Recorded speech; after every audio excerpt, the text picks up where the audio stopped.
नमस्कार साथियों, अपने इस YouTube चैनल पर मैं आपका स्वागत करता हूं।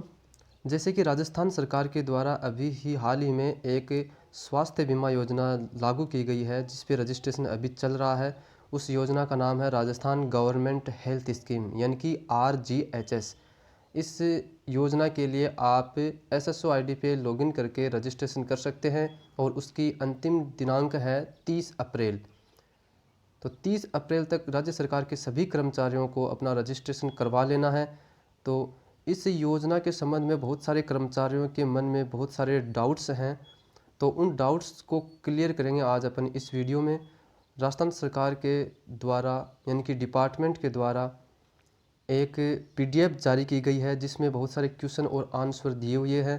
इन क्वेश्चन और आंसर से बहुत सारे डाउट्स हैं वो क्लियर हो जाएंगे।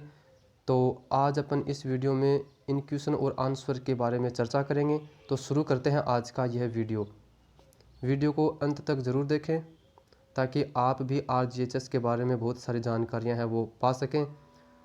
तो पहला क्वेश्चन है, RGHS क्या है? तो RGHS क्या है, इसके बारे में अपन जानते हैं। RGHS राजस्थान सरकार द्वारा वर्ष 2021-22 बजट घोषणा के बिंदु संख्या 244 के तहत CGHS की तर्ज पर यानी कि केंद्र सरकार की एक स्कीम है, स्वास्थ्य बीमा योजना है केंद्र सरकार की, उसका नाम है CGHS। तो उसकी तर्ज पर कैशलेस चिकित्सा सुविधा उपलब्ध करवाने हेतु प्रदेश में लागू की गई है ये RGHS। फिर दूसरा क्वेश्चन है, RGHS का लाभार्थी कौन बन सकता है? मतलब इस RGHS से जो स्कीम है इसका लाभ कौन कौन ले सकता है? तो इसके अंदर कर देखो कौन कौन आते हैं। एक तो राज्य सरकार के माननीय मंत्री, विधायकगण, पूर्व विधायकगण, न्यायिक सेवा के सेवारत और सेवानिवृत्त न्यायाधीश, अखिल भारतीय सेवा के सेवारत अधिकारी, पेंशनर्स, राज्य के सरकारी, अर्ध सरकारी निकाय, बोर्ड, निगम आदि के अधिकारी, कर्मचारी, पेंशनर एवं उनके आश्रित परिजन योजना के लाभार्थी बन सकते हैं। तो ये लोग हैं वो इस योजना का लाभ उठा सकते हैं। फिर तीसरा क्वेश्चन है, मैं RGHS का लाभार्थी कैसे बन सकता हूँ? इस योजना का लाभ कैसे ले सकते हैं, इसके लिए देखते हैं। तो सबसे पहले कर्मचारी को अपनी SSO ID से लॉगिन करना होगा। उसके बाद RGHS एप्लीकेशन है उस पर क्लिक करना होगा। फिर जन आधार कार्ड संख्या है वो डालनी होगी। फिर एम्प्लॉय ID दर्ज करनी होगी। फिर परिवार के सदस्यों की संख्या पुष्टि करनी होगी और स्व घोषणा प्रस्तुत कर सबमिट करना होगा, तो रजिस्ट्रेशन हो जाएगा। ये तो है यदि आपके पास जन आधार कार्ड है तब ऐसा करना है। और यदि मान लो आपके पास जन आधार कार्ड नहीं है तब आपको क्या करना है? तो सबसे पहले आपको क्या करना है, अपनी SSO पे लॉगिन करना है। फिर RGHS एप्लीकेशन पे क्लिक करना है। फिर पंजीयन संख्या नहीं होने पे जन आधार के पेज लिंक पर क्लिक करें। यदि आपके पास जन आधार कार्ड नहीं है तो पंजीयन नहीं होने पर जन आधार के पेज लिंक पे क्लिक करना है। फिर जन आधार का फॉर्म भरना है और उसको सबमिट करना है, जिससे आपको जन आधार पंजीयन संख्या है वो प्राप्त हो जाएगी। फिर उसी जन आधार पंजीयन संख्या के आधार पे आप RGHS के लिए रजिस्ट्रेशन कर सकते हैं। फिर चौथा क्वेश्चन है, क्या RGHS का लाभार्थी बनने के लिए मैं पंजीयन स्मार्ट यानी कि एंड्रॉयड फ़ोन से भी कर सकता हूँ? तो इसका आंसर है जी हाँ। यानी कि RGHS का रजिस्ट्रेशन करने के लिए आप अपने एंड्रॉयड मोबाइल से भी इसका रजिस्ट्रेशन कर सकते हैं। फिर अगला क्वेश्चन है, RGHS लाभार्थी बनने के लिए आवश्यक दस्तावेज कौन से हैं? तो मतलब RGHS का आप लाभ लेने के लिए आपको क्या क्या आवश्यक दस्तावेज हैं, कौन कौन से दस्तावेज की आवश्यकता पड़ेगी ताकि आप रजिस्ट्रेशन कर पाएँ? तो उसके लिए आपको जन आधार चाहिए और अपनी एम्प्लॉय ID, ये दो चीज़ें यदि आपके पास हैं तो आप RGHS के लिए रजिस्ट्रेशन कर सकते हैं। फिर अगला क्वेश्चन है, RGHS फैमिली का अर्थ क्या है? तो देखो यानी कि RGHS के लिए फैमिली की जो परिभाषा है वो क्या होगी? RGHS फैमिली का अर्थ है लाभार्थी के पति या पत्नी, यानी कि जो भी कर्मचारी है उसका पति या पत्नी आएगा और साथ में कर्मचारी पर आश्रित 25 वर्ष तक की 2 संतान, यदि उनके 2 संतान हैं जिनकी आयु 25 वर्ष तक है तो वो भी इसमें शामिल है। एवं माता पिता जो सामान्यतः कर्मचारी के पद स्थान पर रहते हों और उनकी मासिक आय 6,000 रुपये या उससे कम हो। इनके माता पिता तभी शामिल होंगे जब दोनों की संयुक्त रूप से मासिक इनकम 6,000 रुपये या इससे कम है। फिर अगला क्वेश्चन है, जिन पेंशनर्स पर आरसीएस पेंशनर्स रूल्स 1996 लागू होते हैं उनके लिए आरजीएचएस फैमिली का क्या अर्थ है। तो जो पेंशनर्स हैं उनके लिए क्या है, तो पेंशनर्स के लिए पति पत्नी दोनों शामिल होंगे और उनके यदि दिव्यांग बेटा या बेटी है जो पेंशनर्स पे आश्रित हों वो भी इसमें शामिल हैं। फिर अगला क्वेश्चन है, आरजीएचएस कार्ड में नाम, जन्म दिनांक, कर्मचारी से संबंध आदि से संबंधित सूचना गलत होने पर किस प्रकार सही किया जावे। यानी कि आपके जो आरजीएचएस कार्ड बनेगा उसमें आपका नाम, जन्म दिनांक और कर्मचारी से संबंध जो भी ये इनमें कोई भी यदि गलती है तो उसको कैसे सुधारा जा सकता है। तो उसके लिए देखते हैं, देखिए उसके लिए आरजीएचएस कार्ड में नाम, जन्म दिनांक, कर्मचारी से संबंध आदि से संबंधित सूचना गलत होने पर जन आधार कार्ड में शुद्धिकरण करवा कर सही करवाया जा सकता है। तो इसके लिए आपको अपने जन आधार कार्ड में वो डिटेल है वो करेक्ट करवानी पड़ेगी, तो ये ऑटोमेटिक सही हो जाएगा। फिर 9वां क्वेश्चन है, क्या यह योजना परिवीक्षाधीन अधिकारियों या कर्मचारियों के लिए भी लागू है। जी हाँ, जो प्रोबेशन में जो कर्मचारी हैं वो भी इस योजना का लाभ ले सकते हैं। फिर 10वां क्वेश्चन है, यदि पति पत्नी दोनों की नियुक्ति 1 जनवरी 2004 के बाद होने पर क्या आरजीएचएस में लाभ दोनों को मिलेगा। जी हाँ, 1/1/2004 और उसके पश्चात नियुक्त पति पत्नी को एक ही आरजीएचएस कार्ड पर दोनों को पृथक पृथक प्राप्त होने वाले लाभ के बराबर परिलाभ प्राप्त होंगे। फिर अगला क्वेश्चन है, क्या जुड़वा बच्चों के होने की स्थिति में 2 से अधिक संतानों पर आरजीएचएस योजना का लाभ देय है। तो इसके लिए क्या है, देखिए प्रथम प्रसव में यदि 1 से अधिक जीवित संतानें हैं तो उसको पृथक इकाई माना जाएगा, और प्रथम प्रसव से यदि एक जीवित संतान है, द्वितीय प्रसव से जुड़वा बच्चों के होने की स्थिति में दोनों को एक ही इकाई माना जाएगा।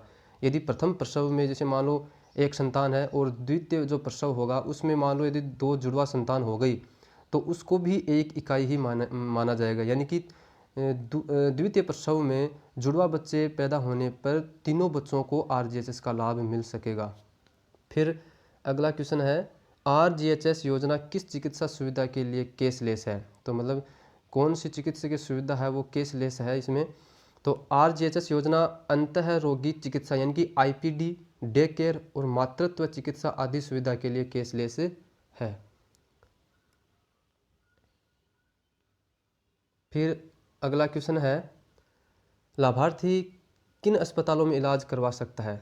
तो इसके लिए राज्य सरकार के जो जितने भी सरकारी हॉस्पिटल हैं उनमें और राज्य सरकार के द्वारा जो अनुमोदित जो प्राइवेट हॉस्पिटल हैं उनमें भी इलाज करवा सकते हैं।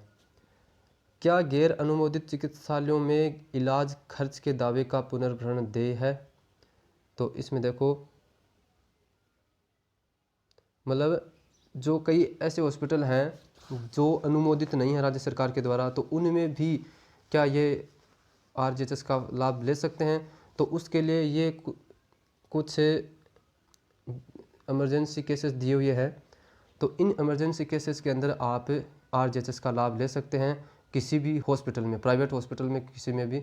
तो इसमें से जैसे मान लो कोई डिलीवरी है, कोई एक्सीडेंट हो जाता है या कोई किडनी ट्रांसप्लांट करना हो, ऐसी गंभीर जो बीमारियां हैं जो इमरजेंसी केसेस होते हैं उनके लिए आप किसी भी प्राइवेट हॉस्पिटल में इलाज ले सकते हैं और उनके पैसे आपको रिम्बर्स हो जाएंगे।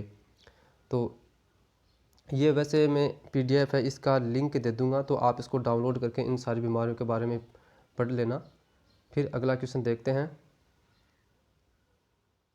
अगला है, क्या कोविड-19 के उपचार को योजना के इमरजेंसी क्लोज में शामिल किया गया है। जी हाँ, योजना के अंतर्गत कोविड-19 के उपचार को भी शामिल किया गया है। गैर अनुमोदित अस्पताल में भी कोविड-19 का उपचार कराने पर पुनर्भरण देय होगा। मतलब जो राजस्थान सरकार के द्वारा जो अनुमोदित हॉस्पिटल हैं उनके अलावा भी जो हॉस्पिटल हैं प्राइवेट उनमें भी आप इलाज करवा सकते हैं और उनका पूरा पुनर्भरण आपको मिलेगा। फिर अगला क्वेश्चन है, अस्पताल में भर्ती होने के उपरांत किस आधार बोर्डिंग अस्पतालवास की सुविधा किस प्रकार है। यानी कि जैसे कोई भी जो पेशेंट है वो एडमिट होगा तो उसको कौन सा रूम मिलेगा। तो उसके लिए अलग अलग श्रेणियां बनाई गई हैं। जैसे पहली श्रेणी है उसके अंदर यदि कर्मचारी की वेतन श्रृंखला 36,000 रुपये तक है तो उसको गवर्नमेंट हॉस्पिटल के अंदर सामान्य वार्ड मिलेगा और प्राइवेट हॉस्पिटल के अंदर जनरल वार्ड मिलेगा। और यदि वेतन श्रृंखला कर्मचारी की 36,001 रुपये से 63,000 रुपये तक है तो उसके लिए सरकारी हॉस्पिटल में कॉटेज रूम मिलेगा और निजी हॉस्पिटल के अंदर अर्ध निजी वार्ड मिलेगा। और यदि कर्मचारी की इनकम 63,001 रुपये से अधिक है या 63,001 रुपये है तो उसके लिए सरकारी हॉस्पिटल के अंदर डिलक्स रूम मिलेगा और प्राइवेट हॉस्पिटल के अंदर निजी वार्ड मिलेगा। फिर अगला क्वेश्चन है, मेरे पास जन आधार कार्ड उपलब्ध नहीं है परंतु आधार कार्ड बना हुआ है, क्या मुझे योजना का लाभ मिल सकता है? तो इसका क्या है, जिस लाभार्थी का जन आधार कार्ड बना हुआ नहीं है उन्हें जन आधार कार्ड बनवाया जाकर ही योजना का लाभ ले सकते हैं। मतलब बिना जन आधार कार्ड के आप इस योजना का लाभ नहीं ले सकते। इसके लिए आपको जन आधार कार्ड बनाना अनिवार्य है। उक्त जन आधार संख्या जन आधार पंजीयन संख्या के आधार पर RGHS लाभार्थी बन सकते हैं। यदि मान लो आपके पास जन आधार कार्ड नहीं बना हुआ है तो आपको जन आधार के लिए एक फॉर्म अप्लाई करना होगा, उससे आपको जन आधार पंजीयन संख्या मिल जाएगी। उस जन आधार पंजीयन संख्या के आधार पे आप RGHS के लिए रजिस्ट्रेशन कर सकते हैं। लेकिन यदि आपका पहले से भामाशाह कार्ड बना हुआ है तो आपका जन आधार कार्ड ऑटोमेटिक बन गया होगा। यह आप विभाग की वेबसाइट पे चेक कर सकते हैं। फिर अगला क्वेश्चन है, क्या जिनके पास भामाशाह कार्ड है उन्हें भी जन आधार कार्ड बनवाना होगा? नहीं। पूर्व में जारी भामाशाह कार्ड के स्थान पर राज्य सरकार द्वारा निःशुल्क जन आधार कार्ड वितरित किए गए हैं। जो लाभार्थी नवीन कार्ड के लिए आवेदन करते हैं उन्हें जन आधार कार्ड जारी किया जाता है। तो मतलब जिनके लिए भामाशाह कार्ड पहले से बना हुआ है उनको जन आधार कार्ड के लिए अलग से रजिस्ट्रेशन नहीं करना है, उनको ऑटोमेटिक जन आधार कार्ड मिल गया होगा। यदि नहीं मिला है अभी तो आप विभाग की वेबसाइट पर देख सकते हैं, आपका जन आधार कार्ड बन गया।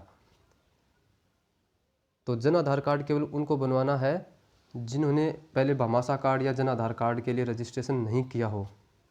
फिर अगला क्वेश्चन है, ई वॉलेट से प्रतिवर्ष कितने रुपए तक का आहरण किया जा सकता है? मतलब जो ये स्कीम है इसके अंदर एक साल में कितने रुपए तक का ट्रीटमेंट फ्री होगा? तो इसके लिए है कि 1/1/2004 के बाद के कर्मचारियों के ई वॉलेट में राशि प्रति परिवार रुपये 5 लाख रखी गई है। यानी कि एक ई वॉलेट होगा उसके अंदर 5 लाख रुपए होंगे सालाना और गंभीर बीमारियों के लिए अतिरिक्त 5 लाख रुपए प्रति परिवार की सुविधा रखी गई है। मतलब सामान्य बीमारी के लिए 5 लाख रुपए हैं और गंभीर बीमारी के लिए अतिरिक्त 5 लाख रुपए की सुविधा रखी गई है। तो आप सामान्य बीमारी के लिए सालाना 5 लाख रुपए तक का इलाज फ्री में करवा सकते हैं। फिर अगला क्वेश्चन है, यदि इलाज के उपरांत ई वॉलेट में राशि शेष बच जाती है तो क्या अगले वर्ष उपयोग में ली जा सकती है? तो इसका आंसर है जी नहीं। यह राशि 1 वर्ष के लिए ही है। यदि आपने 1 वर्ष में इस राशि का उपयोग कर लिया तो कोई बात नहीं, और यदि मान लो आपने 1 वर्ष में कोई राशि का उपयोग नहीं किया है तो ये राशि वर्ष के समाप्त होते ही लैप्स हो जाएगी। फिर अगले वर्ष के लिए आपको नए जो 5 लाख रुपए हैं वो केवल उन्हीं का ही आप लाभ ले सकते हैं। तो कहने का मतलब यह है कि वर्ष के अंत में यदि आपके पास ई वॉलेट में पैसे पड़े हैं तो वर्ष जैसे ही ख़त्म होगा तो आपके वो पैसे हैं वो भी लैप्स हो जाएंगे। फिर अगला क्वेश्चन है, लाभार्थी कितनी बार इस योजना के अंतर्गत इलाज करा सकता है? तो इसका आंसर है, परिवार के वॉलेट में उपलब्ध राशि के शेष रहने तक लाभार्थी परिवार द्वारा इस योजना में आवश्यकता अनुसार कितनी भी बार इलाज करवाया जा सकता है। मतलब इसकी कोई संख्या फिक्स नहीं है कि आप कितनी बार इलाज करवा सकते हो, कितनी भी बार करवा सकते हो, लेकिन 5 लाख रुपए तक। फिर अगला क्वेश्चन है, क्या इस योजना के अंतर्गत योजना के प्रारंभ होने के बाद की बीमारियां ही शामिल हैं? जी नहीं। मतलब जो पहले की बीमारियां उसके लिए भी आप इलाज करवा सकते हो और वर्तमान में जो बीमारियां हैं या आगे कोई भी यदि बीमारी होती है तो उसके लिए भी आप इस योजना के अंतर्गत इलाज करवा सकते हो। फिर अगला क्वेश्चन है, मेरा बच्चा 6 माह आयु का है और उसका जन आधार कार्ड में नाम नहीं है तो क्या उसे इस योजना का लाभ मिलेगा? तो इसका उत्तर है जी हाँ, इसका लाभ जरूर ले सकता है। योजना के अंतर्गत पात्र परिवार के जन आधार कार्ड के विवरण में नाम सम्मिलित नहीं होते हुए भी उस परिवार के 1 वर्ष तक की आयु के बच्चे को योजना के अंतर्गत इलाज देने का प्रावधान रखा गया है। यानी कि इसका अर्थ यह है कि यदि आपके 1 वर्ष तक का बच्चा है और उसका जन आधार कार्ड में नाम नहीं है, तो आप उस बच्चे का इलाज है वो फ्री में करवा सकते हैं, इस योजना का लाभ ले सकते हैं। लेकिन जैसे ही 1 वर्ष का बच्चा हो जाता है तो आपको अपने जन आधार कार्ड में बच्चे का नाम दर्ज करवाना होगा, तभी आप इस योजना का लाभ ले पाएंगे। 1 वर्ष तक आप इस योजना का लाभ बिना रजिस्ट्रेशन के या जन आधार कार्ड में बिना नाम के ही ले सकते हैं। फिर अगला क्वेश्चन है,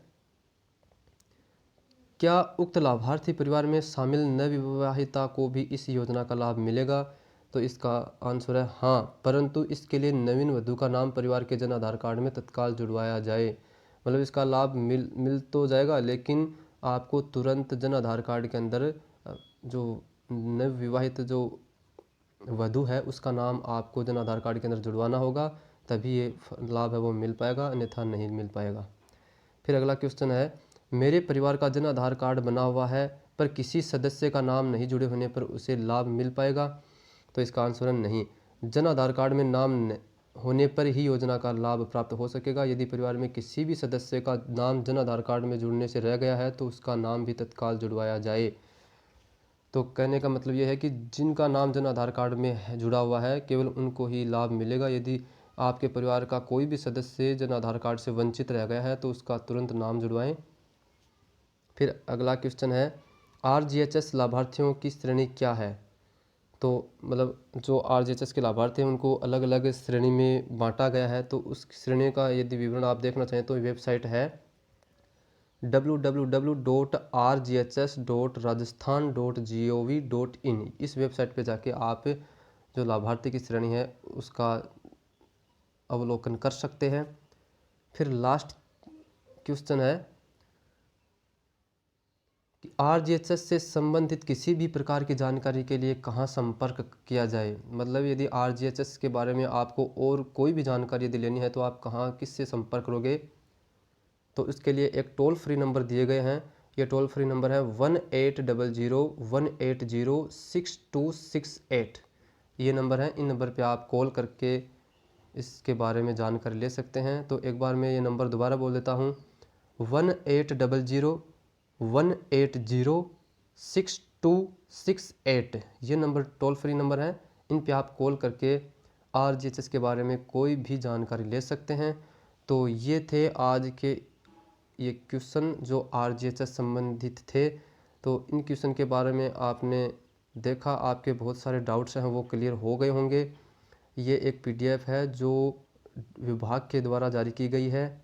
यानी कि जो कर्मचारियों कुछ डाउट्स थे उनको लेके एक PDF बनाई गई जिसमें प्रश्न और उत्तर बनाया गया। इन प्रश्न और उत्तर के द्वारा जो कर्मचारी हैं उनके बहुत सारे डाउट्स हैं वो क्लियर किए गए।